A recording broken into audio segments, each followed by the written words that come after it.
พิมพ์เริ่มได้เลยค่ะ Swadika. Good morning again from Copenhagen and good afternoon to Thailand. My name is Varanya Sundapan, counselor at the Royal Thai Embassy in Copenhagen. Welcome to the last session of the webinar series, Thai-Danish Cooperation on Bio-Circular Economy Model. The business case session, a look into BCG solutions, an inspiration for Thai-Danish new business partnership. Please be informed that if you have any question, you can type your questions in the chat box. We will gather those questions and answer them at the end of the session. Today, the Royal Thai Embassy is very honored to have Dr. Siree Chaiseri, Director of Program Management Unit for Competitiveness at the Ministry of Higher Education, Science, Technology and Innovation. She is also an Associate Professor at the Department of Food Science and Technology, the Faculty of Agro-Industry, Ksesat University. Without further ado, I would like to invite Dr. Siree Chaiseri to the screen. Thank you. Good morning and good afternoon, everyone. Today we are going to discuss on BCG solution in the perspective of business sector, and hope that the Danish and Thai companies, both governments and research institutes can collaborate after we learn about each other from this seminar session. All the presentation today can be downloaded from Google Drive and at the address that will be sent to you through the email by our hosts. And we will have the question and answer at the end of the session around 3:30 p.m. for Thai side and about 10:30 a.m. for Danish side. I would like to invite Dr. Kanit Sangsuban, the Director General of the Eastern Economic Corridor Office, to give us the introduction remarks. Dr. Kanit, please.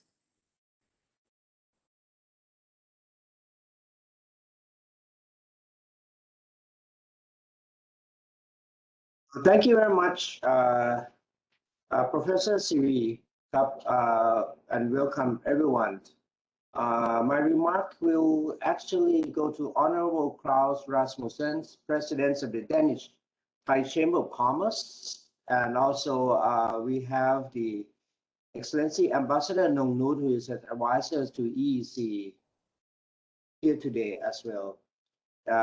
The things including the distinguished panelists and participants on this one. I have seen quite a lot of number of people attend this one. Good morning and good afternoon to all of you in joining this webinar virtually. It's my pleasure to have opportunities to address with the audience today. In my term, I would like to thank the Royal Thai Embassies, Copenhagen, NSTDA, and Board of Investment Thailand for organizing this event. I have nothing to say but try to address what has been done in terms of the BCG in EEC, which is the Eastern Economic Corridor, a part of the government policy to all the distinguished participants today. I think that today green and circular economy has become the global priorities after the increase of demand of resources and energies for many decades already. Today's challenge is not how to strike the trade-off between or find the equilibrium between economics and environment, but actually today's question is how to create the economic development with sustainable use of resource energies, with zero waste of solid waste and air pollution. It is not the trade-off anymore. It is how we find a way to make the things go together side by side. The Eastern Economic Corridor, which is the area development project of Thailand, aims to transform the Thai economies by keeping pace with the technology change, embracing future technologies, and moving towards the Industrial 4.0 with key enablers of the BCG economy, allowing new business model to be profitable with sustainability. I would say that BCG has been implemented as a main priority in Thailand development policy for some time, and as well as is a cornerstone for EEC project, I mean all projects. In light of COVID-19, EEC choose 3 clusters emerged encompassing EEC target industry by concerning the sustainability, namely the healthcare and well-being, the digitizations, and the smart logistics, all of which are connected to the development of the BCG economy in EEC. On the investment front, EEC also add to promote the accelerations of green and circular economy approach in all target industry, such as advanced agriculture, biotechnology, digital, the next generation, automobile, through widespread of adoption of automations and digitization technologies, scale up the circular practices in our program.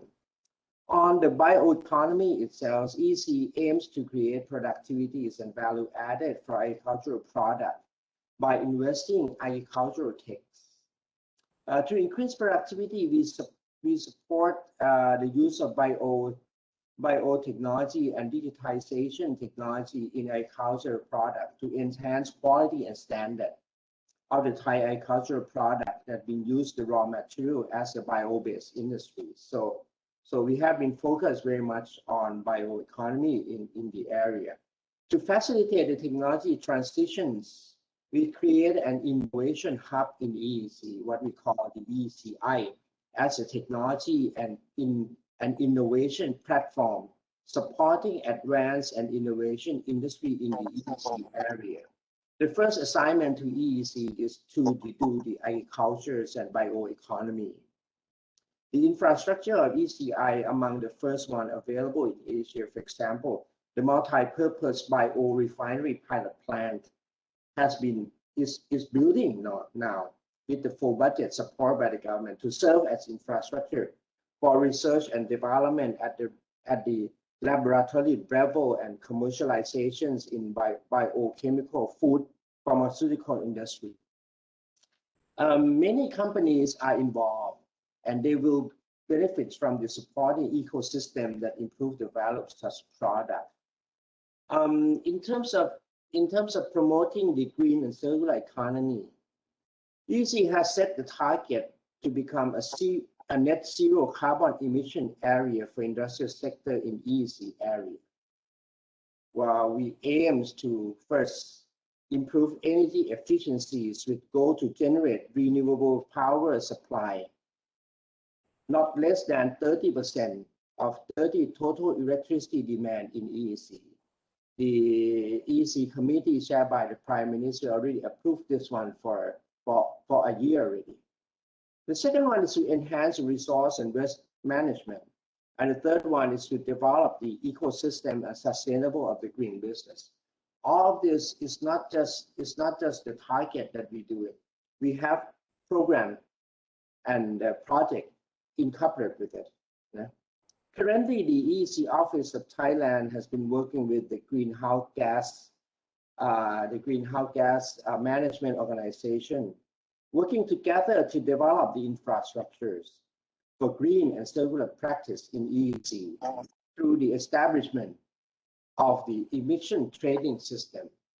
We're thinking that Thai company now can produce a lot more of the green bond or green product that we can trade. So we create the platform for them to do.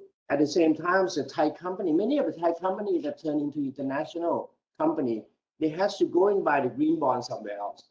So that it is the times to start up this kind of trading system. EEC will be the champion to do the work.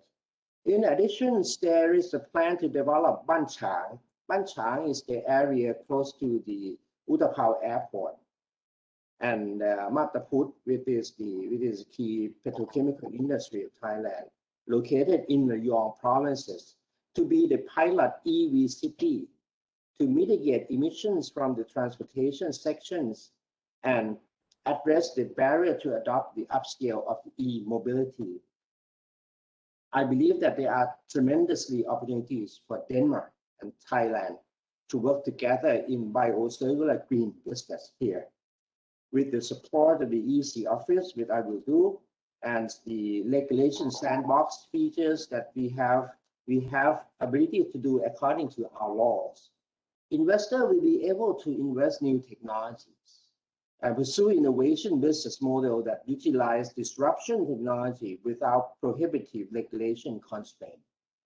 Incentive packages are being developed to suit the needs of each project for the target technology and the user space. In EEC office, it will be treat us as the business facilitator and partner with the flexibilities of customization, the EEC, to be able to offer and to support the investment project from Denmark to EEC. I hope that we can explore the opportunities on the industry related to the BCG from this forum. I saw a lot of renowned names, the people here. So I would like to ensure that EEC is ready to support you along with your investment journey. I would say that I don't want this seminar to be just end up with just a seminar. I'm looking forward to see the results, and hopefully it's come up with a new action plan and action investment in the near future. Thank you very much for your kind attention. Thank you, Dr. Knit, for making a good impression on how important of EEC is on BCG economy for Thailand. Next, I would like to invite Mr. Claus Rasmussen, the president of the Danish Thai Chamber of Commerce, to give us the introductory remark for today. Yep. Thank you very much, and thank you for inviting me to give this introduction today. First of all, I would like to also, in alliance with the previous speaker, to thank the Royal Thai Embassy in Copenhagen, National Science and Technology Development Agency, and the Thailand Board of Investors for creating these 3 days of webinars. I think this is a good in line with that we build on the many hundred years of great relationship we have between our two countries, Thailand and Denmark. And also thank you, Kun Pim, for all the hard work you have put into putting this program together. I know it's not easy to coordinate something like this. Over the last 3 years, I have been living and working in Bangkok. As you can hear and probably see, I'm from Denmark. And that has given me a lot of trust in that there are so great opportunities for both Denmark and Thailand to learn and build on our historical cooperation even more, to benefit both our countries and our welfare in our countries. Further, as mentioned, I'm speaking here on behalf of the Danish Thai Chamber of Commerce and the over 100 members that actually makes up the chamber here in Bangkok or in Thailand. If you take our small country, Denmark, into consideration, this is actually a chamber with a remarkable representation, underlining the possibilities that Danish companies have seen in Thailand over the years and the cooperation between our two countries. Through this work, I do see a lot of opportunities, as mentioned. Even though we have been through the COVID-19 pandemic, we have even been seeing companies starting up in Thailand, Danish companies starting up in Thailand during this situation. The headline, as mentioned also for this third day, is a look into the bio-circular green solutions and inspiration for Thai-Danish new business partnership. And through a number of business cases, which we'll come back to very shortly, we'll all hear about this topic, and I'm certain that we'll get a good view on that. From my point of view, I will even go so far to say that I believe this green agenda, that will be the hygiene factor going forward for attracting companies in both our countries. I can just take Pandora, that I have previously worked for more than 12 years, the last 3 years here in Thailand. Going forward, that company has decided, and as you might know, they produce jewelry. They have decided target for 100% recycled materials and zero emission in 2025. As the company has all its production here in Thailand, that is a huge thing to actually achieve, to get to that 0% emission supported by renewable energy. The company is working here in Thailand with good partners, and we are partnering up also with the Royal Danish Embassy here in Thailand, here in Bangkok, to achieve that target. However, as a global company and as other global companies approaching Thailand for cooperation, I see this, as I mentioned, will be a hygiene factor. This will be a demand in the future that there are possibilities to deliver on this agenda. And here I again see a great way where Thailand and Denmark again can support each other on this future road. Denmark with its many solutions within the biocircular green area, and Thailand with the opportunities that I see here with the great workforce that is in Thailand, but also a very attractive investment environment supported very much by Board of Investors. I hope you will all get great inspiration today and an outcome of today's business cases. And let's do the talking today, but as mentioned also, let's also see some action, I hope, comes out of this seminar. So thank you very much, and I hope you will all enjoy the next couple of hours in this seminar. Thank you very much, Mr. Rasmussen. Our first speaker today is Mr. Tero Rasina from Global Green Growth Institute of Thailand. His topic for today is the current status of and trend of bio-CNG technology in Thailand. Mr. Rasina, please. Thank you so much. Can you hear me well? Yes. Excellencies, friends and colleagues in Thailand and Denmark.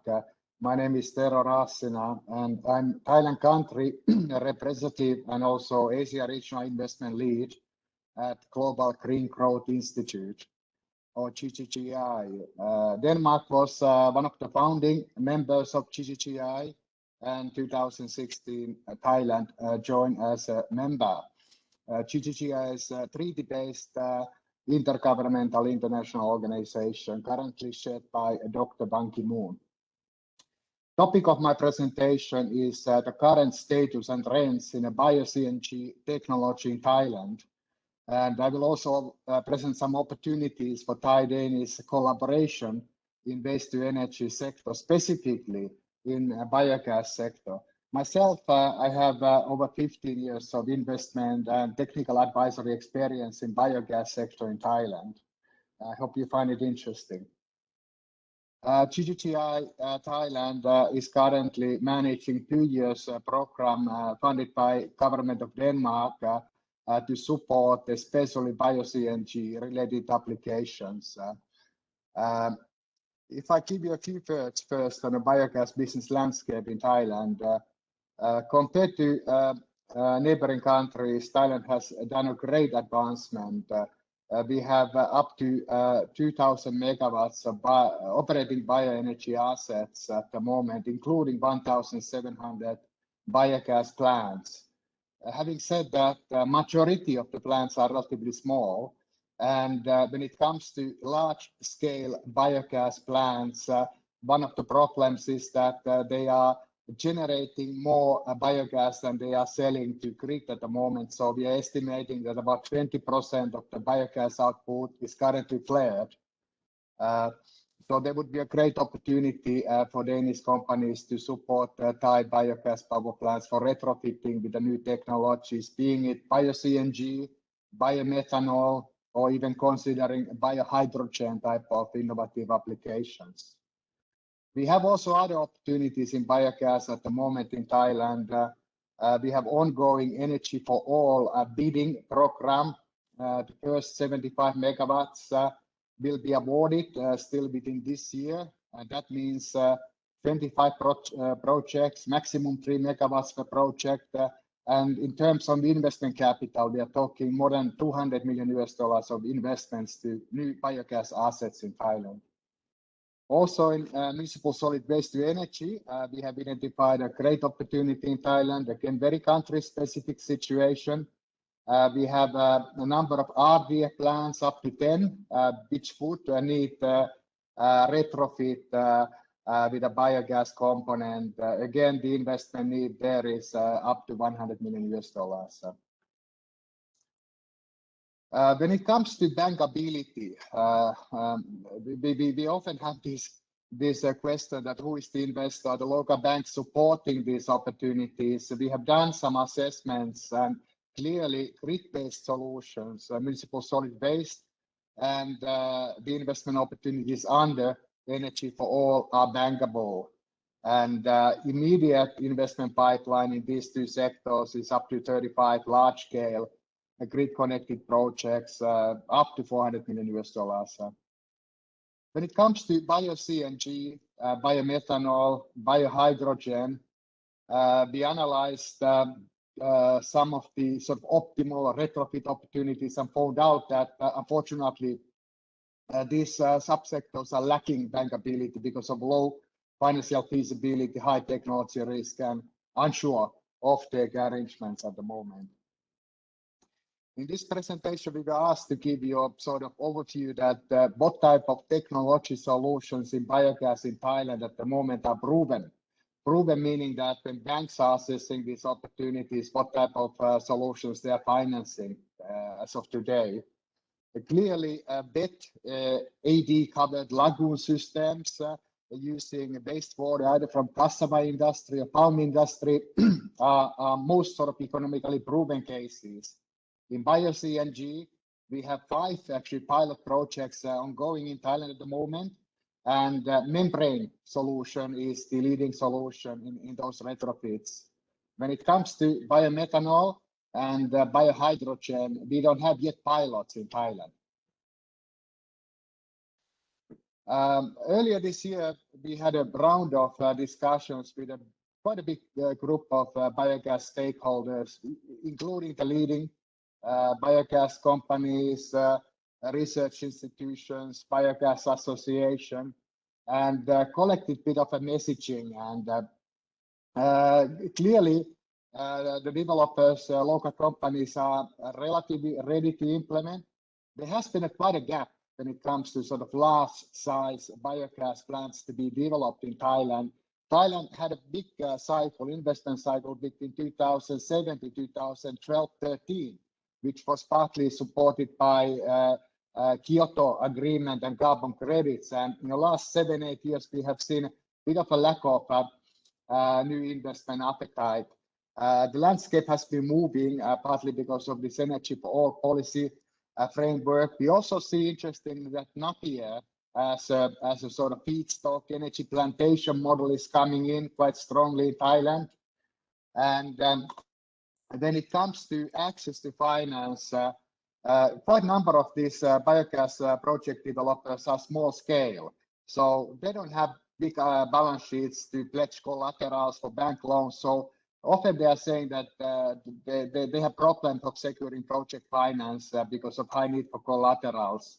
Also, they identify that there's a lack of sort of equity-based venture capital type of investment to support more innovative biomethanol, biohydrogen type of solution.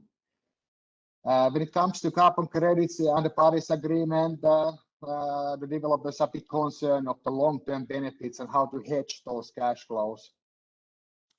So based on this sort of initial feedback, a round of consultation with the private sector companies, we clearly identified that in terms of environmental impact and large scaling up opportunity, retrofitting the existing municipal solid waste to energy plants would be a great opportunity for Danish Cooperation. That would be sort of make a big massive change how municipal solid waste is processed and managed in Thailand at the moment. And this is my final slide. So I share some really early ideas for counterparts to consider. We see opportunities for government to government cooperation, especially sort of sandbox ERC models for advanced bioproducts. We see ITMO, which is the new generation of carbon credits type of transactions to be enabled between the partners. We see equity strategy of piloting of new innovative technologies could be considered. And specifically when it comes to hydrogen, biohydrogen or bio-CNG, maybe green gas certification and development partnership could be considered. In the private sector, immediate opportunities are linked to especially dry AD bioreactor technology transfer opportunities in energy for all subsector, and as said in NSW. Also, bio-CNG, biomethanol, biohydrogen, retrofit opportunities should be considered by private sector. And finally, we have learned that European Union is moving towards zero carbon in the shipping industry. So biomethanol offtake partnership could be interesting opportunity between the countries as well. Finally, in R&D, again, we see the sandbox, which is quite advanced as a model in Thailand, could be a good opportunity for advanced bioproducts. When it comes to Napier as an energy plantation, we see quite innovative Danish technologies in, for example, in protein extraction of Napier grass and compost fertilizer products from Napier. And finally, a big issue in Thailand when it comes to available feedstock is rice straw. So there should be R&D opportunities between the countries for the value chain valorization of rice straw energy utilization. So I will stop here, but I will stay online and I'm ready to answer any questions coming. Thank you so much. Yeah. Thank you very much, Mr. Rasina. And I would like to thank you for summarize the opportunity and for cooperation in bioenergy and the current situation in Thailand. Our next section is the BCG solution in Danish business. We have speakers from 4 companies that will cover the area of energy as well as waste utilization and treatments in Danish perspective. The first speaker in this session is Mr. Anders Benstrup, the sales director of Burmeister and Wren Scandinavian Contractors. He will enlighten us on how India turns smoke into fuel by using rice straw fire power plant technology. Mr. Benstrup, please. Yes, thank you. Let's see if I can work this out. I hope this is working. Yes, so it is not. We have taken Danish technology and taken it to India, and that's what we will share. So not directly from the Danish experience. And why do we do this? What is the problem? The problem in India, I think we will hear about in 1 or 2 months. We do that every year when all the farmers start burning all the rice straw in the fields. Then every year we will have a lot of TV comments from New Delhi, which will be totally covered in smog. And this happens every year. So of course, one of the things that the Indian government is trying to do is to incentivize to build power plants using the rice straw to generate electricity instead of the air pollution. Of course, it has other benefits as well. It's a CO2 neutral fuel because it's an annual rotation crop. So every year the rice will collect the CO2 that is emitted once it's burned again. It will prevent the air pollution, as we said. It is generating additional income for the farmers. So the farmers today just burn the rice straw. They use a little bit of it for the feed for the cattle, but then they can sell this and actually get money. We have done in other countries. It is often equivalent that they'll get about 1 month extra salary every year by selling this rice straw instead of burning it on the field. And then it will create new jobs in both the collection and operation of the power plants. And in India, it's illegal to cut down forest and so on. So fuel for biomass can mainly be agricultural waste and then forestry residue. If I'm just going to take some numbers, I don't have them on the slide, but Thailand also every year produces about 22 million tons of rice straw. And again, about 50% of this is burned on the field, so wasted. And if we could use those 11 million tons per year to generate electricity, this could actually be equivalent to about 6% of the total electricity consumption in Thailand could come from utilizing the straw for power plants. So who are we? We are come out of a very old company in Denmark called Burmeister Wind Shipyard. So we have more than 175 years experience. I will not go through all this. I'll just say that in 1990, Burmeister Wind Energy, or BWE, we built the first straw-fired power plant here in Denmark. We believe it was the first or the second in the world utilizing this. And since then, the experience from this has been used to build more plants in Denmark and also many more plants around the world to utilizing this technology for the benefit of the environment and of the farmers and of the economy in general. So what do? We built biomass boilers who can burn numerous different types of biomass, both from forest and agro and waste wood and so on. I'll not go into more detail on this. If we take our biggest plant we have built is in Denmark. This was built as a natural gas and coal-fired power plant. It's here in Copenhagen. It was built for 400 megawatt on coal and natural gas. And then we, in 2003, converted it first time and second time in 2014. So now this plant is operating 100% on wood pellets and generates 360 megawatt electricity at a very high efficiency. And this you'll see if you fly into Copenhagen. You can, if you come from the west side, when the plane comes in, you can always see this power plant from the plane.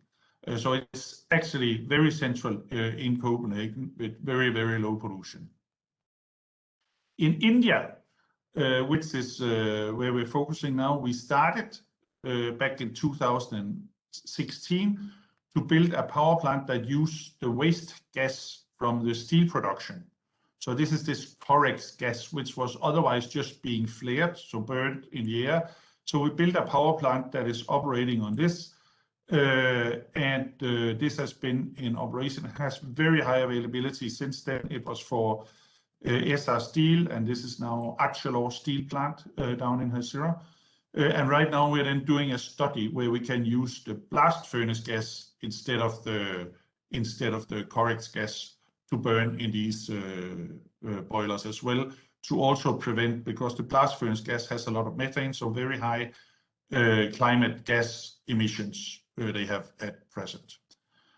But as the main topic of this talk is the rice straw-fired power plants, then I'm showing the 3 plants that we are currently constructing in India.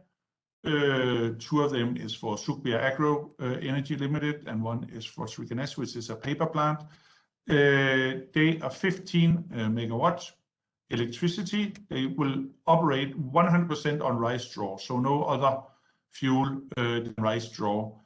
In Haryana and Punjab, they are located. So we are also doing operation and maintenance assistance for 2 other power plants on rice straw in India right now. And we are also doing modifications to some plants that have been built by others. So India is proving to be a very strong market for us, and the potential is that more than 150 power plants should be built there to utilize all this rice straw.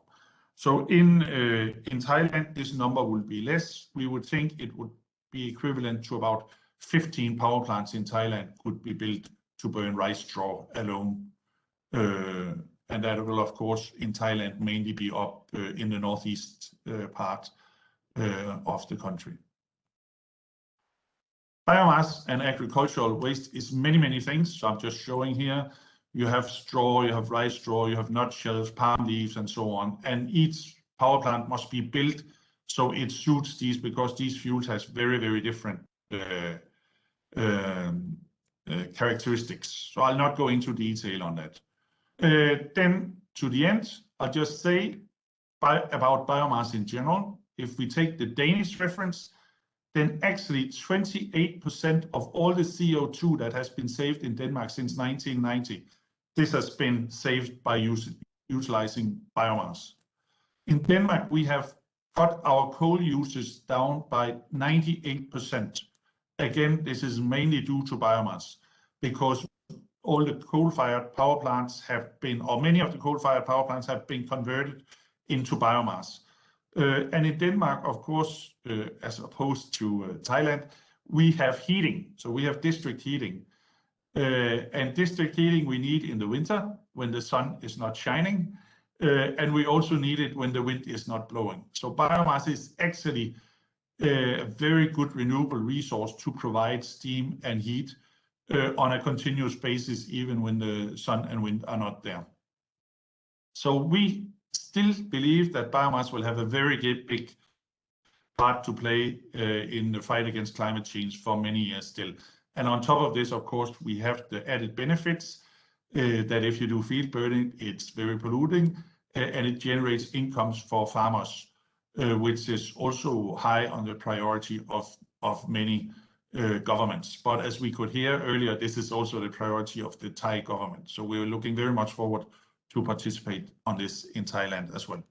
That is what I wanted to say. I hope I did not run over time.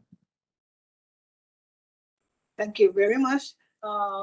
I think that this will be interested to several Thai companies because we have a lot of biomass to be burned, include rice, sugar cane, and maize.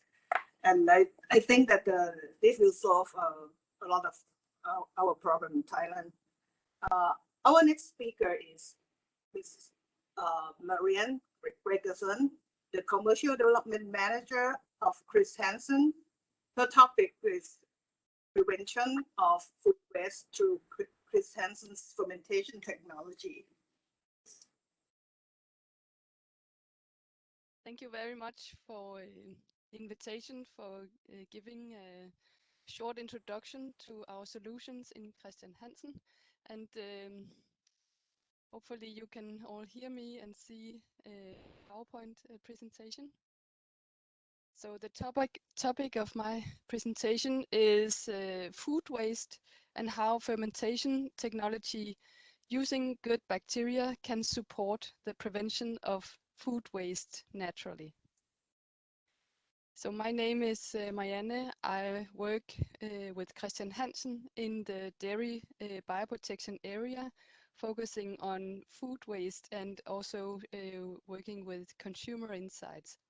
I've been with Christian Hansen for 2 years, and maybe you are not so familiar with Christian Hansen, so I would like to give a short introduction. So Christian Hansen is a business-to-business bioscience company. Our products are based on tiny bacteria. And you might think bacteria is strange, but we like to refer to them as good bacteria. And we are proud of having the world's largest collection of good bacteria with more than 40,000 microbial strains. We see how they make a significant impact on some of the large global challenges that we face in the world today. So we try to have an impact via our products and our solutions. And we have a significant impact since more than 1 billion people consume a food product containing a Christian Hansen ingredient every day. If you had some cheese or yogurt for breakfast, you might have had one of our ingredients, as half of all the world's cheese and half of the world's yogurts contain our ingredients. The way we work with bacteria has been the core of our company throughout our 145 years of history. We utilize our knowledge about bioscience and offer products such as food cultures, enzymes, and probiotics. These ingredients are in a variety of foods, beverages, and dietary supplements. And we also develop bacteria for animal feed and crop protection. We develop products that are applied throughout the value chain of the food system from farm to fork. Each year, we assess how big a part of our product portfolio is generated from products with a sustainable impact. and we have a target to ensure that it is at least 80%.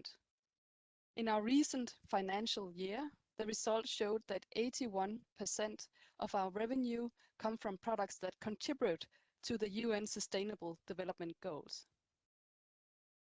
Our vision is to enable a sustainable food system, a system that cannot only feed the growing population and answer to the food demands of the future, but one that is also not growing at the expense of the climate.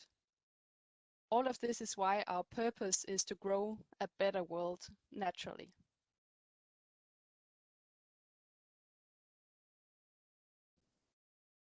We have been fortunate to be recognized for our efforts during the past years. We have been ranked among the global 100 most sustainable companies, being number 1 and 2 years in a row. Most recently, we were ranked the world's most sustainable biotech company. And this is a testimony to our product portfolio, its impact, and the documentation we have to show for it.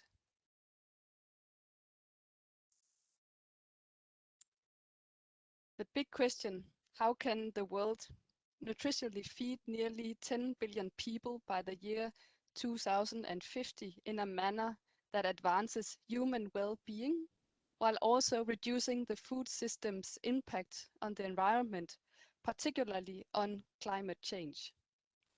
Reducing food waste is part of the answer. Food waste is a loss of resources, but also an environmental issue. Food waste provides 8% of total greenhouse gas emissions. For Christian Hansen, the fight against food waste is very close to our hearts and is part of 1 out of 5 strategic lighthouses in our newly announced strategy towards 2025. We are committed to reducing yogurt waste by 2 million tons by 2025, and we are proud of all of our partners and the impact we create together using nature's own resources to reduce food waste. I would like to share some examples of how nature's own resources can support the fight against food waste. But first, let's look at what consumers are saying. We can see from our consumer insights that there is a growing demand for a sustainable food consumption with less food waste. This demand is in fact big all around the globe, and the wish to fight food waste has only grown during the pandemics. Here represented with that 72% of German and 71% of Chinese consumers attempt to minimize their household food waste. The best fermentation is a solution for this question about food waste. It can delay the outgrowth of unwanted contaminants, preventing food spoilage or enhancing food safety. Using fermentation and food cultures to preserve naturally has been known for a very long time. Since ancient times, dairy products all over the world have used fermentation to preserve milk. And in Asia, fermentation has deep roots in the food culture. Asia and Thailand is famous for fermented products like fermented vegetables. Fermentation, it's not a new idea.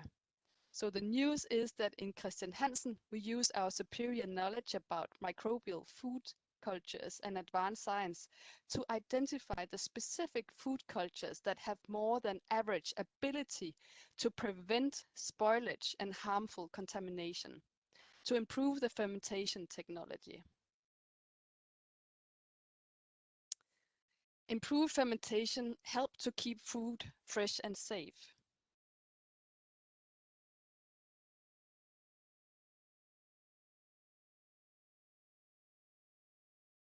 So food cultures can help extend the shelf life of foods by protecting against spoilage.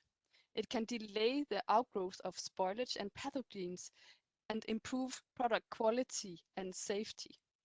Food cultures can help food stay fresh and great tasting for longer, even after being opened. Extended shelf life and increased quality can help to reduce food waste. And in Christian Hansen, improved fermentation technology goes across food segments like dairies, salads, fermented plant bases, meat, salmon, and cheese. We explore opportunities in hummus, chicken, and meat alternatives. And in the future, we expect to protect a lot of different food categories. So in this picture is a clear picture of the power of fermentation with the best cultures in yogurt. So in the top rows, yogurts are fermented with standard food cultures. And in the bottom row, yogurt fermented with food cultures with better bioprotective effect. So here you can see that our food cultures with bioprotective effects works very well.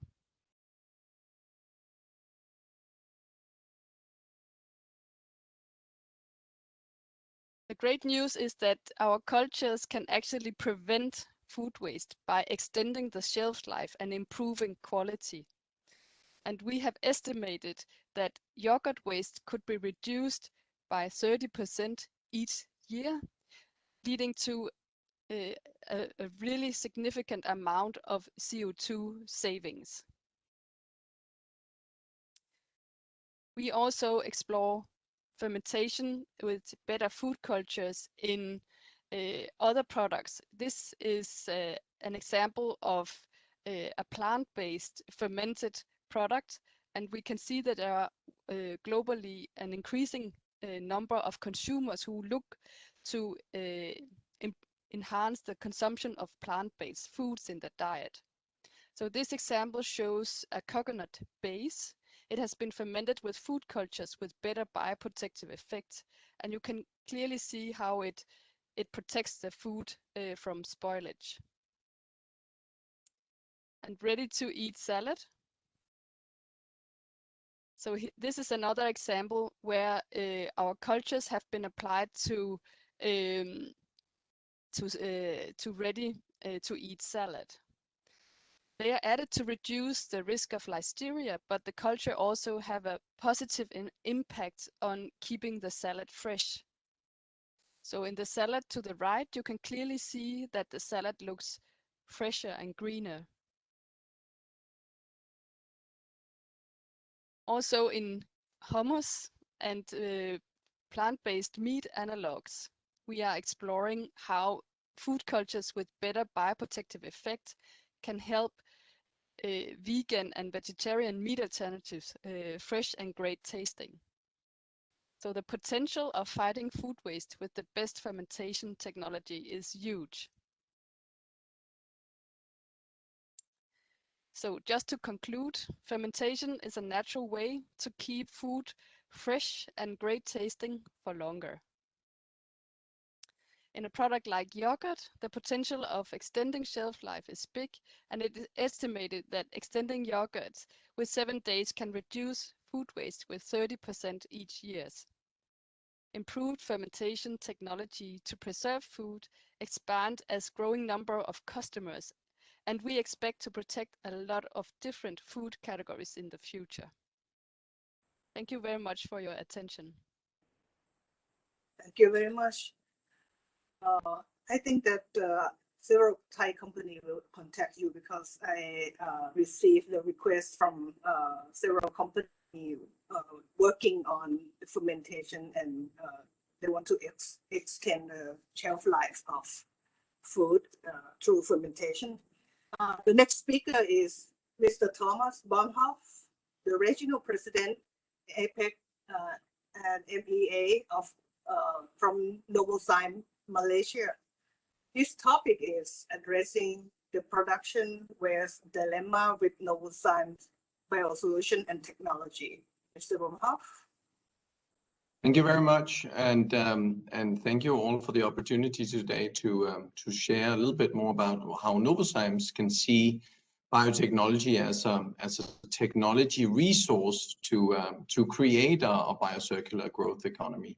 On top of that, it's great to come after Marianne. I guess Marianne and myself here are probably the two persons in the room that love bacteria the most, because in the big scheme of things, Christian Hansen and Novozymes are both companies that see the use of nature's own tools as a way to enhance the efficiency of our societies and our food production, our energy production, and so on and so forth. But I'll show a slightly different approach to it than Marianne, but the technologies are similar and both stem from biology. My name is Thomas Brumhoff, and I'm heading up the region of APAC, MEA, and Novozymes, and I'm based here in Kuala Lumpur, so close to Thailand today. If you flip forward a slide, please. So, as I said, fungi and bacteria are two of nature's most abundant resources, and all of those living organisms, just like you and I and all the plants in the world, contain enzymes. And enzymes are biocatalysts that sparkle. What Novozymes has been working on for the last 80-odd years is that we basically try to copy nature and develop enzymes mainly, but also microbes, but enzymes mainly that can go into industrial processes to augment the quality of the sustainability of products, or to make the processing more efficient so that we can reduce waste or energy.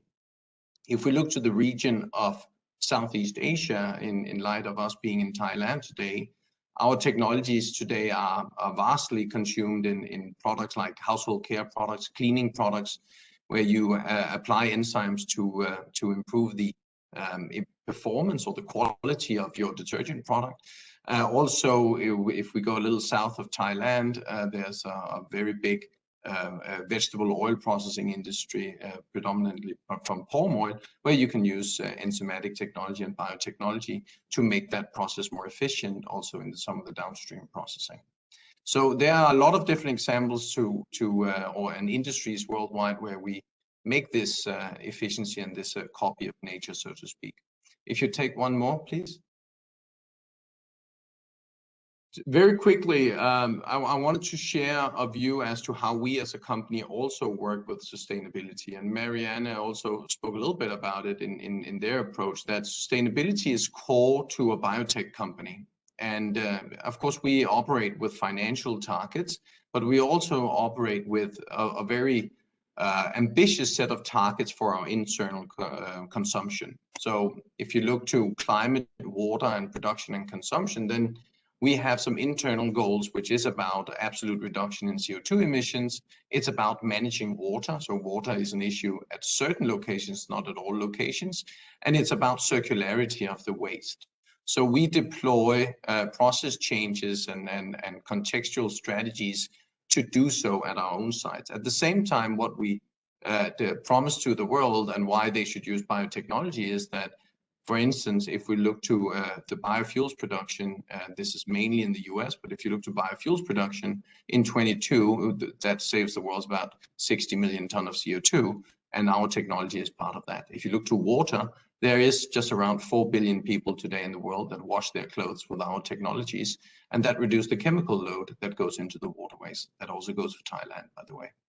And then in the efficiency along the agricultural value chain, Novozymes has a commitment that we will save 500,000 tons of food waste or efficiency gain by deploying our technologies.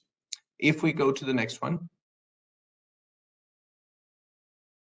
Just very quickly, the way we segment our business is what we call consumer biosolutions and ag and industrial biosolutions. So consumer biosolutions, that where you and I go to the supermarket and we buy a product where biotechnology has augmented the sustainability or the performance of the product.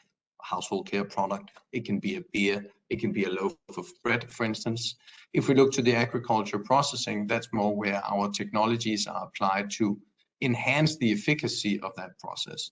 Now, it was interesting that there were two speakers before Marianne talking about biogas and bioelectricity consumption. So if you take biogas, for instance, Novozymes is also involved in biogas, where you, in that biogas production, can apply microbes for a better fermentation of the gas and a higher yield. When it comes to rice straw, you can, and let's see how it works out. I'm very happy to see that we are making something out of the rice straws in India, but you can also take rice straw and create into liquid fuels. So all depending on where you are and the context of your region and the context of your environmental situation and the collection systems and energy infrastructure, there are different means to a more circular economy. And biotech is in some of them. In other of the processes, you look to more traditional processes like creating or burning it off for energy, as that example. I will show two examples very quickly, which aren't pertaining to electricity, but one is about fish waste. So if we look to Thailand, it's a massive producer of fish products. It's a massive export product as well. All the shrimp that is being produced in Thailand, I believe it's about 20% or something like that of total food exports are fish related. Now, according to FAO, about 30% of all fish is also being wasted. Now, if we look to it from a biotech perspective, if you take the next one, please. Then there are ways to make more out of the fish. So if we look to all the plants that are in Thailand, sorry, that process fish, then clearly they do it with the purpose of creating a can of tuna or a shrimp that can be sold in a supermarket or whatnot. Now, the bulk of the facilities either throw out all the fish waste or they convert it into fish meal or fish oil, so that are low value products that are being used for animal consumption mainly, so feed for different types of animal. Now, if you are more advanced, and there are a few plants in Thailand that are doing that already, but by far not to the penetration that we would think is achievable, you can, through the use of enzyme, you can make use of the protein, you can hydrolyze the protein. Basically, you can process the protein in the fish waste, and you can create more higher pure quality proteins.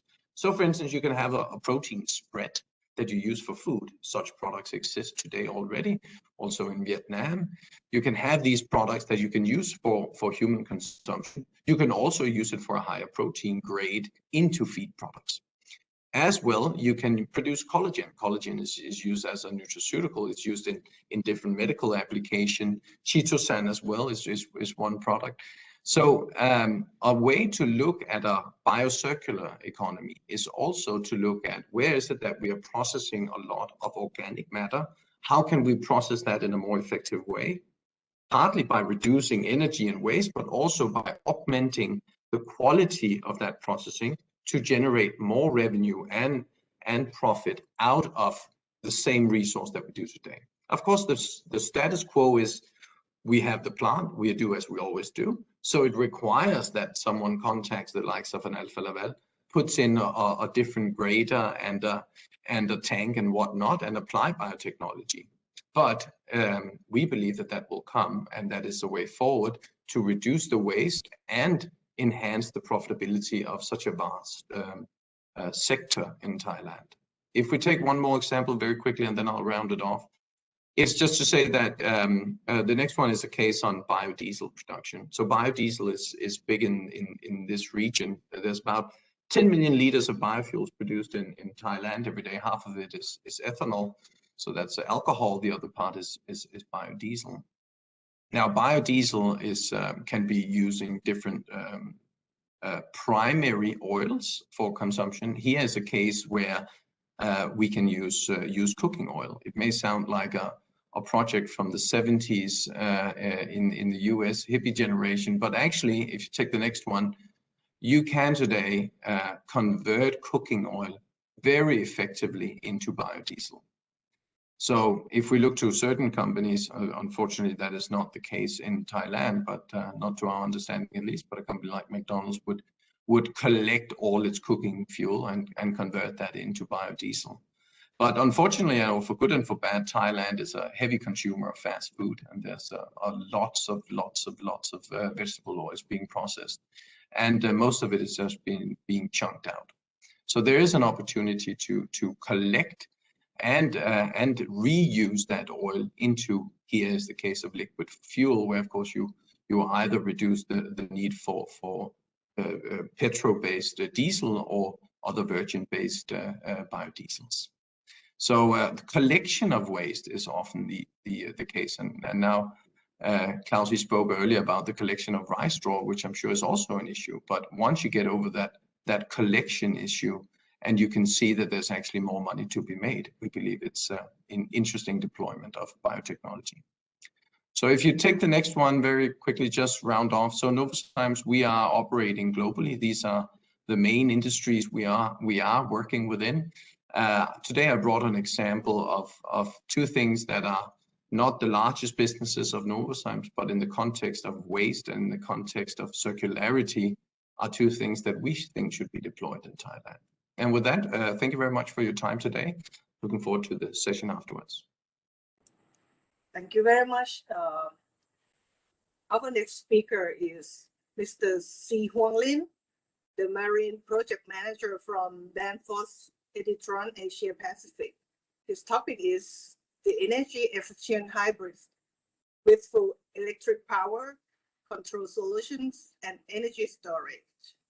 Mr. Lin, please. Hi, everyone. My name is John Lin, and I represent Editron Danfoss Group to demonstrate our ability to provide the electric powertrain. And actually, we not only doing the marine powertrain, but also we doing the off-road and the highway. But right now, today, I will focus on the marine project. So here you can see on the screen, we are providing a full DC grid system. That means we don't utilize any AC power compared to the old time major power resource. We don't manufacture the engine, no battery, and no thruster. But we can utilize the DC grid system solution to make sure those old technologies become very highly efficiency and green technology for your boat and powertrain.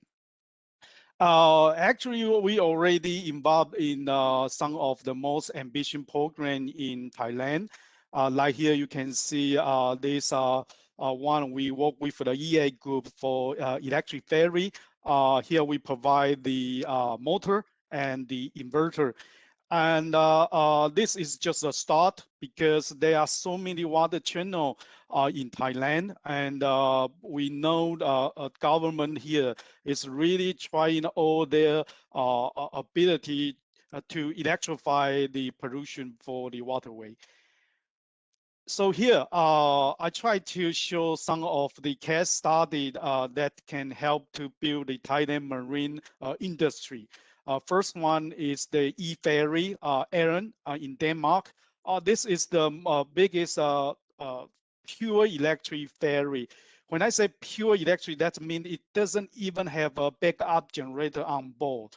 All the emergency power source is kind of like the UPS concept. They have been certified by the class society that the zero diesel oil on board can be settable. And this is a big marine boat. I shouldn't use the boat, it's a ferry. And here you can see this almost 1 megawatt motor, but with a very high efficiency design, make it so small. And we have a very unique design for make this motor running with a 4 small inverter. As you can see, this small silver box. So each coil is independently to drive the motor running. That means you have 4 times of the redundancy. Should there's any problem with one single coil or inverter is break up, you still can run it without problem. On your right side, there are so many identical bus stay together. That is our also very special distro build design concept compared to the other company. We separate the battery bank into the multiple parallel running one. Again, because the redundancy, the safety is the first priority on the marine world. No matter what kind of problem you happen for the battery or the electronic device, we will make sure the things keep running without any problem. And here is our battery run. We don't manufacture the battery, but most of the famous battery on the market, we have experience with them. And as you can see, it's almost like a submarine, but you don't dive into the water. And this is one special case to demonstrate how big pure electric boat you can have. And here, since it's a pure electric ferry, then you need a charge power. We have a fully automatic charging arm, as you can see here on the screen. The captain just have to push a button, and everything go all automatically. Because it's a very high voltage and very high current, it's better not to involve any kind of the human activity to plug in, and this way can save a lot of the human work hour, and also guarantee the first, the most important safety. So each run, this ferry can charge by this shore power, and to every state, they use almost 3 megawatt to replenish the battery. So in the end, no single fuel gasoline whatsoever you have to use on this ferry operation day by day. All right, okay, so the next one here is the Coast Guard hybrid patrol boat. We know the nature for the Coast Guard patrol boat, they combine the high speed and the low speed in the operation because there's plenty of the chance they have to run into the accident site in a very high speed. For here, like 27. But after they reach that place, they have to stay for certain maybe even hour in maybe the firefighting or the observer standby, then you will have a low speed. So this combination is perfect for the hybrid. In high speed, main diesel engine, but in the low speed, firefighting, auxiliary pump, you use the electricity. So how about the small one? You can also use that one. I will show you later. But here is the interior room. I can tell you what is our benefit for the small and compact design. Here you can see on the wall, that small silver box. Actually, it's our electric drive for the motor. And in the past, it's not possible to use that small space, a corner, to make this a major power unit, because the IP protection and system environment demanding, you cannot do that.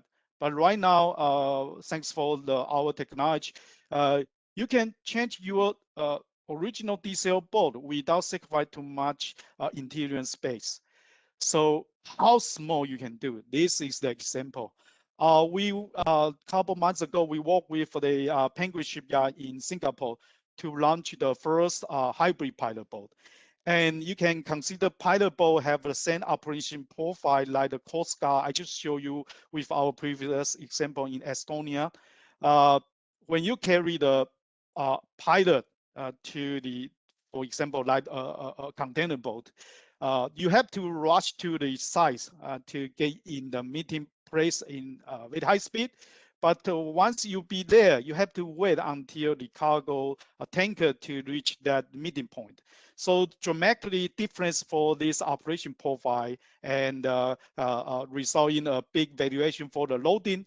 No good for your diesel engine, but definitely a perfect match for the hybrid system. So this is the example. And you can see this is not a big boat, and you have to screen so many things, the additional electric device, motor, gearbox, and battery. But if you use the old technology, it's not possible to fit in such a small size of the boat, but we can do that with our additional system. And here is the trend for the offshore wind farm, CTV, cool transfer vessel. Here we also have some discussion with one of the biggest Thailand shipyard right now, because everyone here in the Asia area realize offshore wind farm is a very promising market for shipbuilding. And CTV definitely the best example to use the hybrid system. And this boat built in China, and it's the first one in the world to utilize the fuel cell and the other green technology to really actually deploy in the UK wind farm. And still there's other projects is happening right now in the region. And this one I want to show you again the company size we can contribute. This is the fuel cell tender. When we use the tender, that's mean a small fast boat, a kind of like a taxi boat. And we work with our partner in Korea, and they use the fuel cell. And thanks for our very compact design. Here you can see the small size of our inverter and the motor. And to make this a reality of the fuel cell tender, and they are going to sell this on the market. And this also demonstrates the possibility to squeeze in so much complicated system in such a tiny space. Okay, and next one is the super yacht. As far as I know, the yacht business in Thailand might not really that popular, but this is a great example to show you what is the benefit for we call it a distribute DC grid system. And here, this revolutionized to redesign the layout for the powertrain. You couldn't see any main diesel engine in the center gravity area, which normally is occupied by our big diesel engine. They shift to the bow. That means that they had the front of the Verso, and use that small tiny corner to put into the generator, which combine a diesel engine with our motor, and send those electricity generated by this generator to work with the battery parallelly to become like a submarine system. And this way you can appreciate the best interior space of the living room, of the stereo device you want to have, that previously cannot be met because the driver shaft for the engine have to be connected together. So this way you open up a new opportunity to all kind of design flexibility for naval architect. So how is it look like? We have 6 units, only 6. This 6 unit can make all kind of the combination, like you print it like a logo to make any kind of the system, a pure electric, parallel, a hybrid, or a series hybrid, no matter what kind of a system you want. And we have a very small equipment, only 50 kilogram, and they already have a 300 kilowatt to make it like a diesel generator or motor drive. And when we use this diesel generator by our motor, it's a variable speed and it's a DC generator, because the frequency drive technology can make the engine run in different speed. That means if you have a different speed loading, you can adjust the RPM of your engine according to the instant condition. That also create the best environment to save the fuel, and so as the emission cut down. And this is our DC-DC. Also, it's very tiny, and such a space you can have a 240 kilowatt to adjust your battery voltage. That is very important because the battery will change the voltage during the consumption of the energy. And the shore charging power, we also have a device to convert the AC power on shore to DC on your boat. So in overall, our system to connect every single component together, communicate with the battery, the engine, use one single computer, our Edison control system. That means everything works coordinatedly by the mastermind of your calculation set up to make sure the best efficiency you can have. And we are the best DC technology on the marine world. So in the future, if Thailand shipyard have all kind of the ability want to use the DC technology, that is our strong point. And please get in touch with us. We will have more information can share with you. Thank you.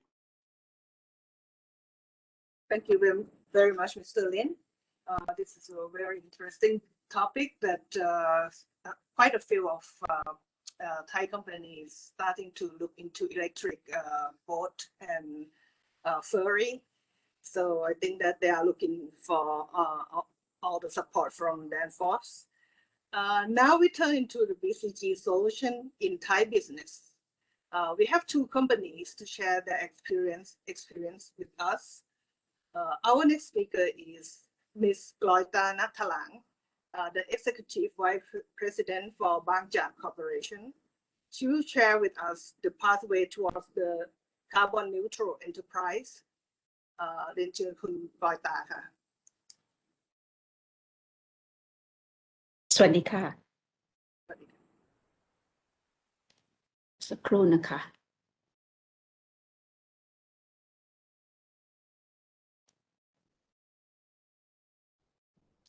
Okay. Good afternoon, ladies and gentlemen. Really an honor to be here. So thank you very much for having me. Let me first walk you through briefly who we are. As you may see, I have put here, we've grown from a Thai refinery into a transnational energy corporation. And the reasons I'll share with you later along with my presentation. So as you can see from this picture, we started our business back in 1984. And it was a refinery that was so far away from the city center of Bangkok. But as years go by, the city has grown, the community has grown, and now we live alongside by side the communities, and we've grown together with the communities. And this is how it looks like today. So we are almost right at the heart of the city, so to speak. We've been in operation for almost 40 years, and we didn't stop at only one refinery. So throughout the almost 40 years of our operations, we have now evolved into a corporate group recognized for our commitment in green innovation and sustainable energy. From one refinery, we are now expanded to to cover 5 businesses, namely refinery, marketing, green power, bio-based products, and natural resources. And we are present in more than 10 countries around the world. In line with our evolving green innovation vision, we say that we innovate in an environmentally and socially sustainable way. And we have what we call 3S strategy to help us grow along with the stakeholders in all sectors. We drive our business through what we call the 4S, 3S and 4G strategy, as you can see here. I'll go through that in detail a little bit later. And we have 9 main sustainable development goals that are relevant to our business and our business competence. So as you can see, number 7, number 13, number 6, and number 12 are our main or our core sustainable development goals, supplemented by others. Kun Goita, sorry for interruption. Could you please open your slide is not open up. Oh, sorry. Can you see it now?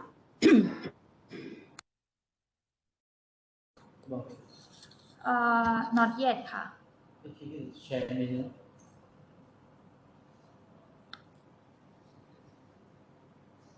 Okay, it's coming. Okay, sorry, that was a hitch. So I'm terribly sorry. I thought it was you could have seen it, but okay. Let's just go through it quickly. So here was the picture of the refinery back then, and almost 40 years later. This is our journey for almost 40 years, and this is where we are now, 5 businesses, and our sustainability, which is at the heart of our business. And this is UN SDG, the 9 goals. Oh, I'm really sorry for that. And here's the topic of today, BCG economy that is integrated into our business. So if I if I were to walk through all the businesses, starting from refinery business, it's fair to say that we have what we call green production. How can a refinery have a green production, you may ask? Bang Jak refinery is a complex refinery. We have a maximum capacity of 120,000 barrels per day, and most of the outputs are gasoline and diesel. Our gasoline products meet the government's Euro 5 standard, while some of the diesel products also meet the Euro 5 standard, and the others are still work in progress. And in our process, we focus on making sure that we have the maximum energy efficiency and try to reduce the carbon footprint. We also have the carbon footprint of products and the carbon footprint of the organization, so that we are aware, how much carbon dioxide emission we emit per year, which will be very crucial for our pathway for carbon neutral in the future. We also try to use renewable energy wherever possible in our refinery.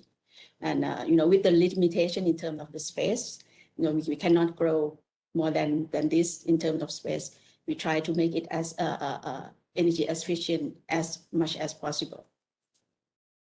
And we put circular economy as a heart of the operation. We have projects that we work with parties from the government and the private sector to try to make the most out of what we produce in the refinery as much as possible. Try to reduce waste, maximize operation using innovation, using blockchain, using AI, and try to make it as safe and innovative as possible. At our service station, now we are number 2 in terms of number of service stations in Thailand, with over 1,200 service stations nationwide. So what we say is that we offer a innovative experience.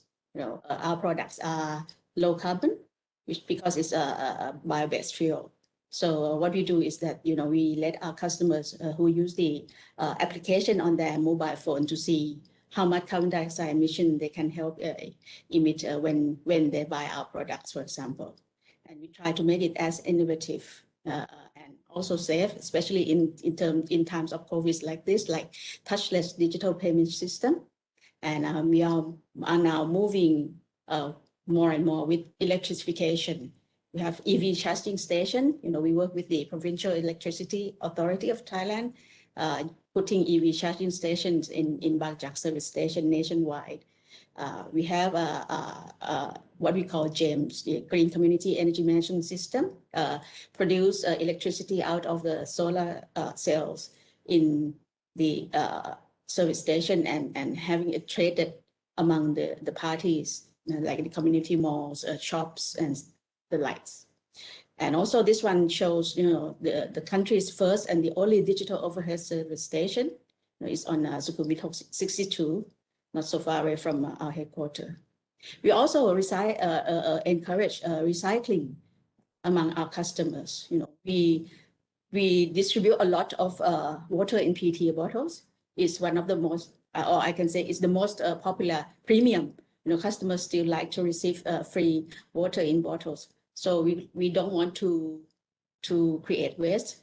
So we encourage them to bring in used PET bottles and we turn them into useful materials like hats for the cleaning crew of the Bangkok Metropolitan Administration, or into face masks and bags, and we sell them and raise the money for the foundation that is established by Bang Jak for educational and environmental purpose.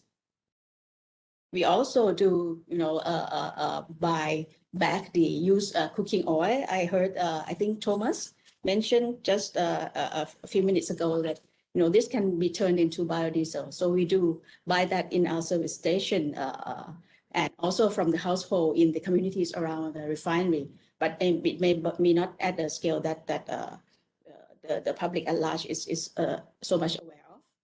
We've been doing this for about, I think, almost the last 10 years. But maybe the scale is a little bit too small to still be recognized. We would like to have a nationwide campaign also, so that we can help reduce the the use of the palm that needs to be used. In terms of non-oil marketing, this is Inkanin, which is a coffee brand and is recognized as the eco brand. Why? We use biodegradable plastic. We try to encourage the least use of single-use plastic with the cup that you don't need a straw. And after use, we also encourage our customers to bring in the bio cup, and we give them to the Department of Forestry for reforestation so that they don't have to use those black plastic bags, for example. This is the third business of the Bangja Group, is green power. In fact, we were the pioneer, among the pioneer in Thailand to start the solar power business in Thailand. And now the company that was once a business unit and spun off as BCG and now listed in the Stock Exchange of Thailand.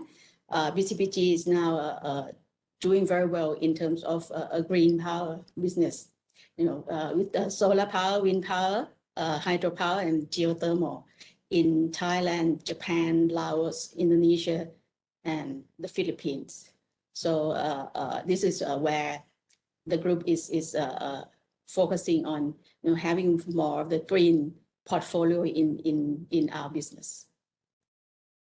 Not only the conventional renewable energy that, as I mentioned, BCG is also embarking upon digital energy business.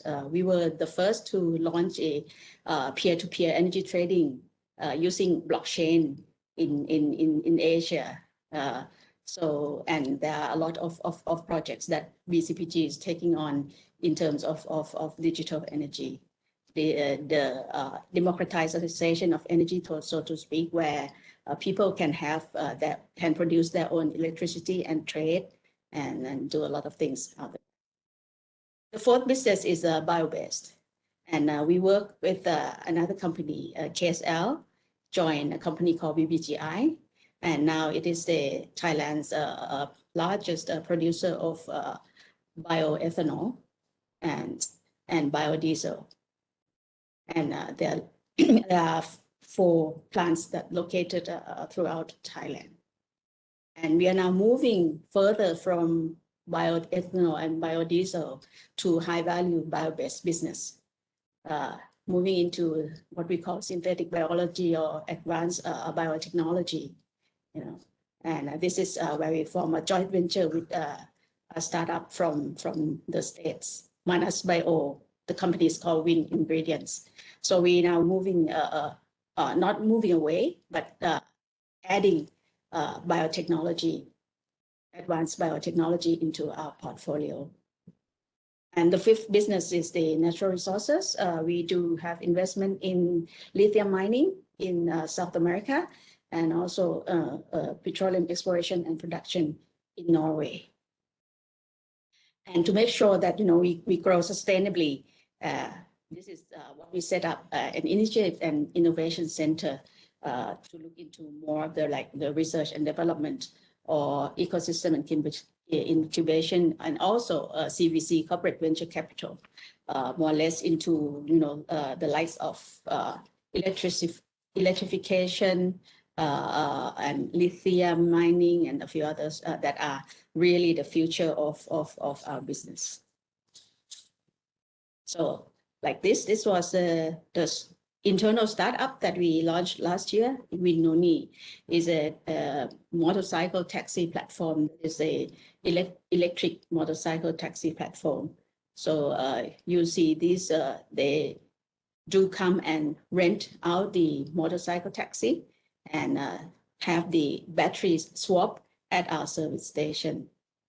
We also focus very much on what would be the future of Bangja Group by having innovation as a theme for our annual forum every year.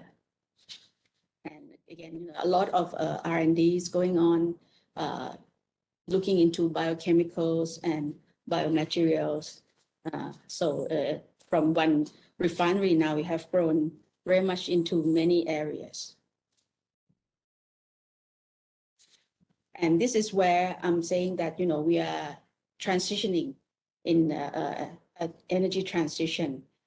Simply put, is transforming from black carbon into green carbon. So how?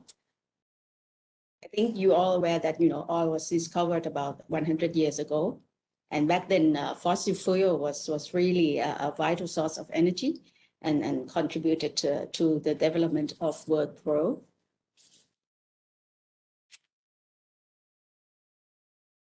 And with the growing population, it's becoming more and more evident that the burning of fossil fuels in so many activities around us will create greenhouse gas emission and resulting in climate change and global warming.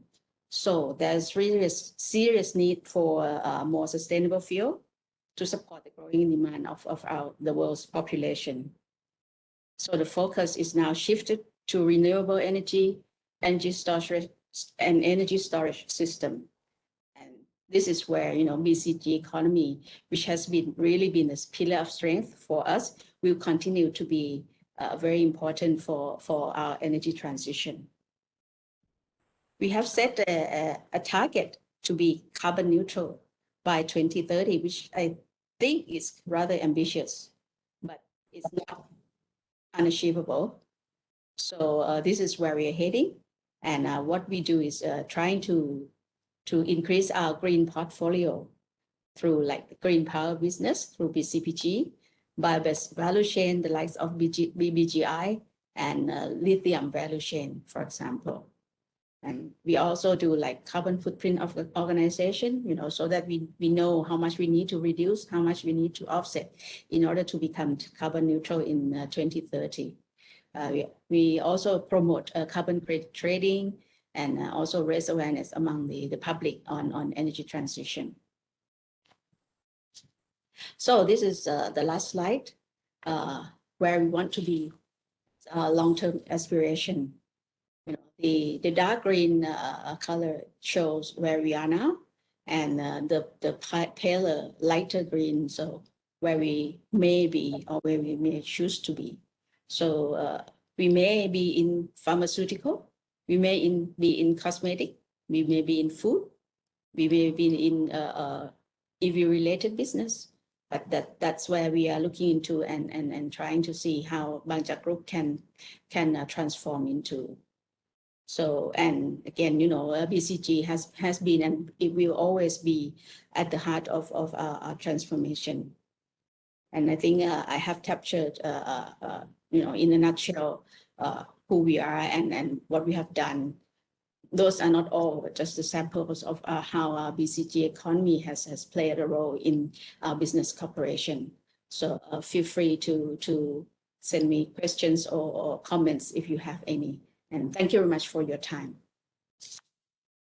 Thank you very much, Khun Klota. Our next speaker is Mr. Prawit Prakitsi, the Chief Operating Officer of Midpon Group. He will share with us his company's success story on circular economy model. So, good morning, Copenhagen, and good afternoon, Bangkok. ขอบคุณครับ อาจารย์ Thank you very much, and I'm very honored to be here, the one part of the very important circular economy discussion between Denmark and Thailand. One thing that I a little bit sorry because I have only 10 minutes to explain everything, but I will try to use the very efficient time in order to tell all of you who don't know about the Midpon.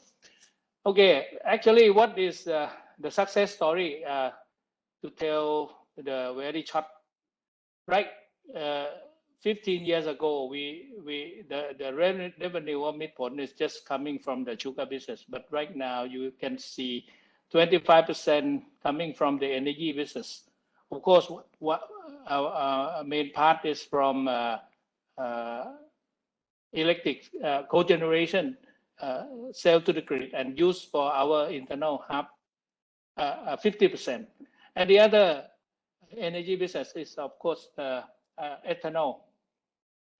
And during that mid-point business, along the way of the ethanol production, we with the research with the university, like Chaiseri University and many research institute in Thailand, we create from the waste, actually the waste from the alcohol production into the fertilizer business, which is already 0.6% right now.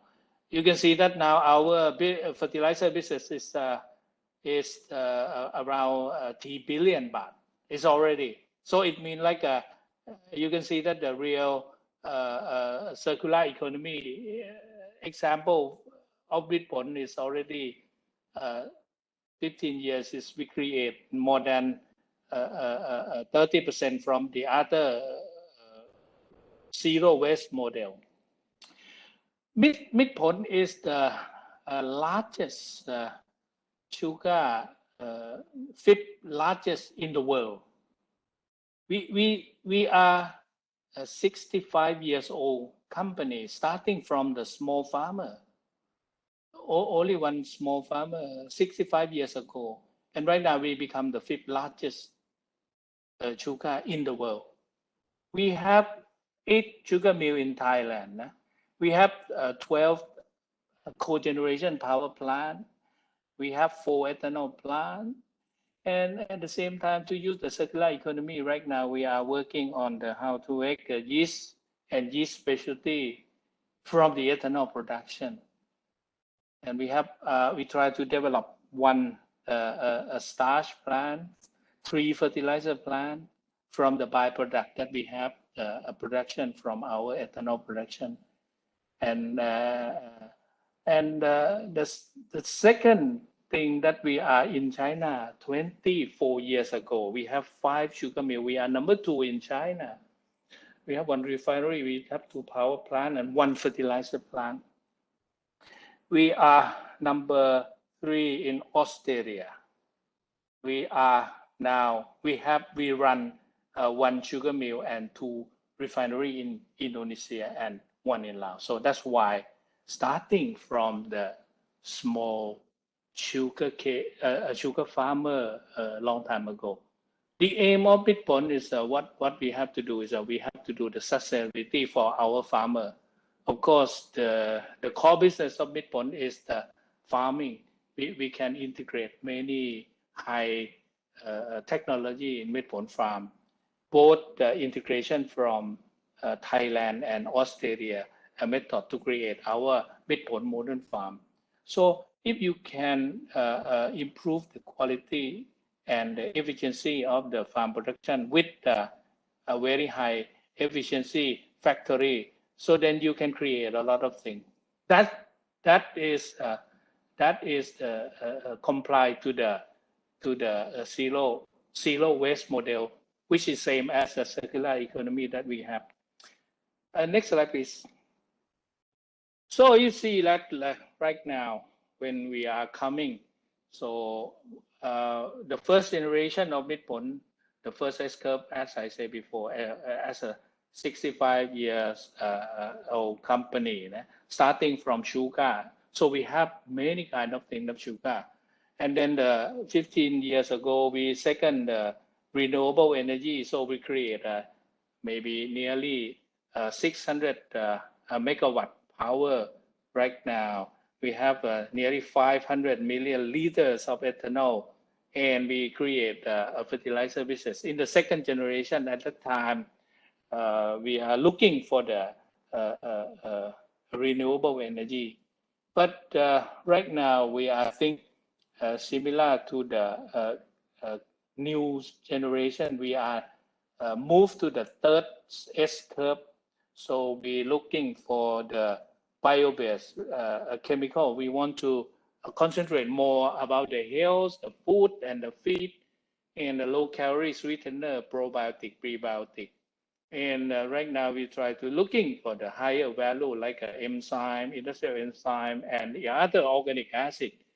At the same time of the looking at opportunity that we can utilize the sugar, sunlight, and other resources that we have to create a value added.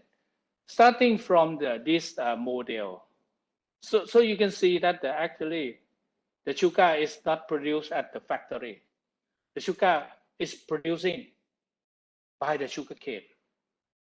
So sugar cane is the most efficient biosolar reactor, largest in the world. So I see like okay, if you talk about the area only in Thailand, we have around we have 2.5 million lai, it equal to the 400,000 hectare. This is the most efficient biosolar converter. Their duty is just to convert sunlight and CO2 and water and a lot of nutrients to change everything into sugar and fiber. When 1 year passed, when the sugar is ready to crushing, we harvest to the sugar mill, and then we make the sugar. Now, sugar is a product. And right now we are thinking about how we can transform the sugar into other high value product. But you can see that the outcome of this zero waste. The biopower generation is coming from our bagasse, which is produced in the farm from the sugar cane. So bagasse can be changing into the power and the steam. The power and the steam, we use half, and the other half we export to the grid.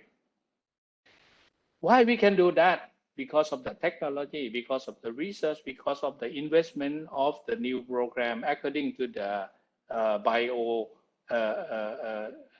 renewable energy policy of the Thai government. So I can see that this investment and this business is coming after we use the high pressure boiler, and we use the integration, because we have to first save our own energy consumption. Then we will have remaining bagasse for producing to the outside the factory. And the waste, the byproduct from the sugar production is a molasses. And of course, this is thanks to the government policy. So we create ethanol. And then when we create ethanol, so of course the Bangkok is we are now selling to the alcohol fields and blending with the gasoline to the national by gasoline blending into a Thai. And then the process from the ethanol, all the waste we call vinasse, we change into the organic fertilizer and recycle back to the cane field. I can say like we are actually, this is not the first one, but if you can see in France, if you can see a Brazilian model, they use exactly the same thing, but the way they manage and the process is quite different. But according to the material recycle, it's actually the same, because we can recycle all the nutrients back to the cane field and let the sugar cane grow again. So this can be completely zero waste model cycle that we can actually success from this thing. And right now, what we are trying to do, we try to develop more and more value added. So right now we are trying to how we can do the yeast specialty for functional feed for animals. So this is an example of the reason why we create nearly 30% of our revenue from the real zero waste business cycle. And from now on, okay, everything is more challenge that we have to create more high value, starting from the cycle that we can make for our sugar in order to sustain our farmer income, not for the factory. I think that the very clear we have to maintain the farmers to continue the growing the cane. So the way we doing, we have to make everything, everybody stay together, living in a sustainable and a very complete world. So thank you very much for this presentation. This is an example of the yeast autolysis support by the research from Kasetsart University. We have a lot of experiment with swine, cattle and boiler, everything that we can make better, higher value from the yeast that we produce from our ethanol.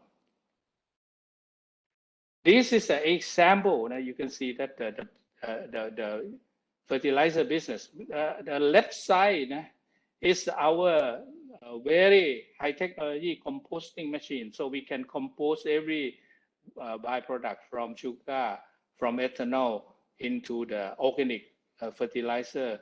So our brand is Soymate, and we get a very certificate from IFOM. And the right side is our chemical fertilizer factory in Saraburi. So I think that we are only one who know that how to use the fertilizer in the economical way. So we make sure that we can make better and cheaper and accurate precision farming for our 400,000 hectare farmers for our sugarcane, and also outside farmer also, in order to make a very high quality of the fertilizer and organic fertilizer. So creating value for sustainable life to all the stakeholders is our philosophy of Midpon all through 65 years. And I think that we will live together with the Thai agriculture, and we try to make something better under BCG. ครับ ขอบคุณครับ Thank you very much, Mr. Pravit. And our final statement will be from Mr.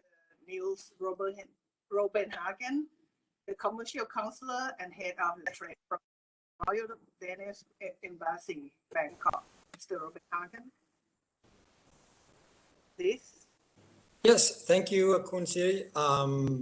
My name is Niels Robenhagen, and I work as Head of Trade at the Danish Embassy in Bangkok.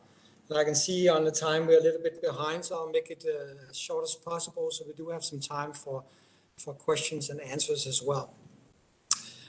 One of our key responsibilities here at the Trade Council is to assist Danish companies with trade-related services when doing business here in Thailand, both the ones that are established here, but also the ones that are looking at Thailand as a new market. And I'm happy to say that we see a very strong focus from the Danish companies on the sustainability in their products and solutions and the green economy as a whole. However, we also provide information for Thai companies, organizations, authorities that are looking for Danish business technology suppliers. It could be that you are an organization such as a municipality or maybe a large corporation working on a large-scale project where you wish a strong biocircular green profile, or any other company for that matter that would like to explore how Danish solutions can contribute to your green profile in your project. So what we provide is basically that we bridge that gap between you here in Thailand and the Danish technology providers in Denmark. A concrete example that we're working on right now with one of the local system integrators on a municipality smart city project. This is a project in which then more than one solution is needed. And together with the local project developer, we explore various green solutions for water supply, municipality waste management technology, lighting systems for highway rest areas, and other applications.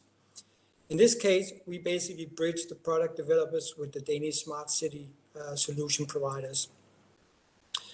A project can be either private or it could be public, but we also see potential areas of cooperation with, for example, the power utility companies such as EGAT, MEA, PEA, or water utility in Bangkok, or any other project in the EEC area.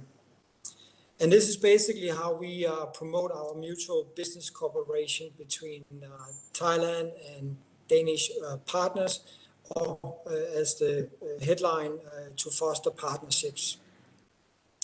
So when these current travel restrictions are lifted, we plan to invite a number of these technology providers to Thailand to meet with relevant stakeholders with the purpose of collaboration, knowledge transfer, and partnering on projects where the best solutions and products are in need in order to maximize the green solution impact. So if you're a Thai company looking for new or proven technologies within the biocircular green economy, we'll be more than happy to connect you with the relevant organizations back home in Denmark, the clusters, or the companies with the technology that you are looking for. This concludes my presentation. Thank you very much for your attention.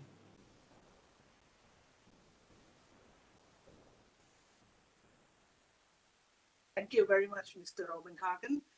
And now I think we have about 10 minutes for Q&A session.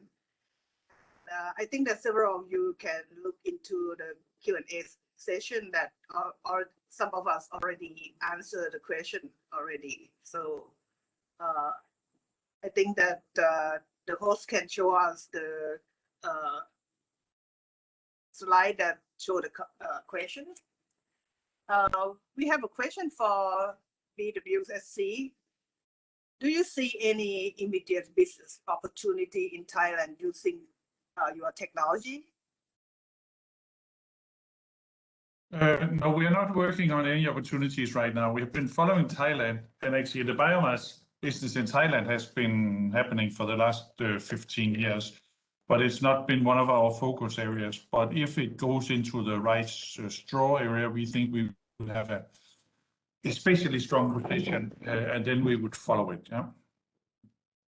But right now we're not following anything. Question?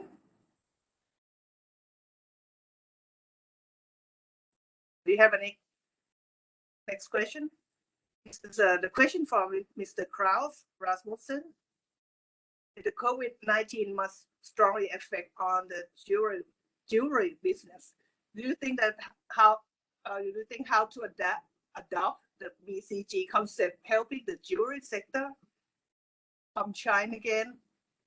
This is a very tough question.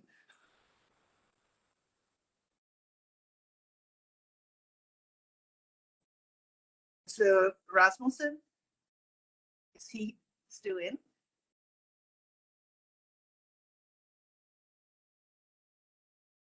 Mr. Rasmussen? I think he probably left. So next question is for Danfoss.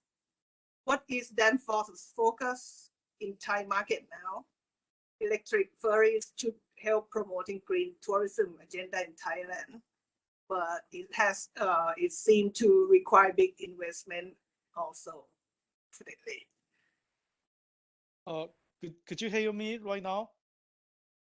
Yes, yes. Okay. This question is very practical, and I just want to tell the people who are really interested in the electric vehicle industry and development, in the coming future, it might not the payback time from the fuel saving. We talk about the carbon tax. We talk about the green benefit for the whole nation or society. In some place, in some moment, we might have the chance to really count about the payback time is not the fuel saving, but that come from the others. And the best example is we already see so many electric vehicle makers in the world. In this, I almost want to say the 2020, they suddenly all changed their approach. Like Ford, they have their electric pickup. And then before they think it's a joke for the electric pickup. And the similar thing for the marine is following the same pattern. We have so many inquiries on the market. They want to make their electric boat. And in the short term, you can save the fuel saving and engine running hour, especially for the big engine. It's a very big investment. But we see that trend is people really don't use that fuel saving as their only target to persuade the owner or the operator to change into the electrification. And look into the Singapore. The government is driving a big plan to electrify the short distance operation for electric ferry, electric workboat. That is something really will make the whole payback time counting by the other method. This is something I would like to add more. Thank you. Thank you. Next question is for Bangchak and Novozymes. Is there any opportunity for collaboration between you two to scale up the production of biodiesel from used cooking oil in Thailand? Yes, definitely. This is from Bangchak. And in fact, I think we have one Danish company contacting us through the Danish embassy in Thailand. So we have started a dialogue and look at the possibility. It will be great to see how much we can work with Danish companies through the consultation of the Danish embassy. Thank you very much. About Novozymes? Yes, we would be happy to. I do not know who posed the question, but I gave my email address in the chat. And if you want to send a mail, I'd be happy to return. And Ms. Natalang, I don't have your email address either. So if you send me a mail or share it, then I'll be happy to connect so we can look into this. Thanks. I have your email already, so I'll send an email to you. Brilliant. Thank you. Thank you. Okay. How about next question?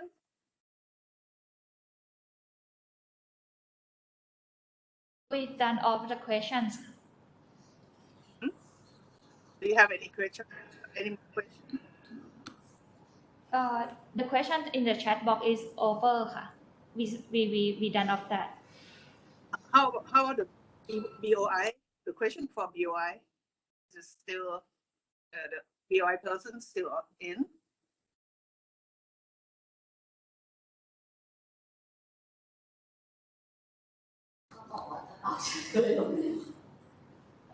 Just a second.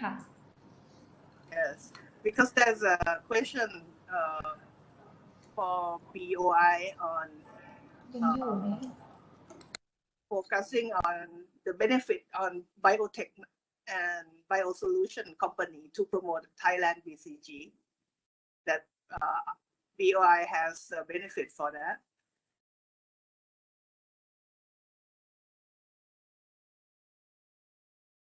Anybody from BOI can answer this?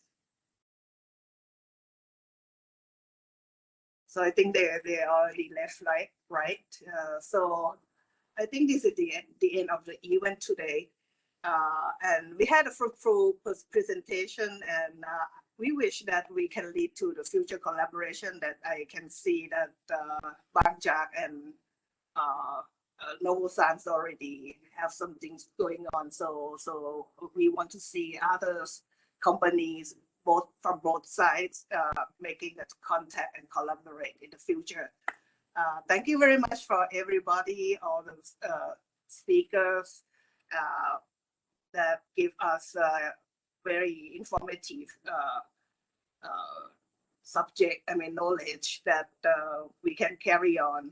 Thank you very much, and I hope that we will see each other in the near future. Thank you. Thank you. Have a good day. Stay safe. Yes. Thank you. Thank you. Bye-bye. Bye. Thank you. Bye.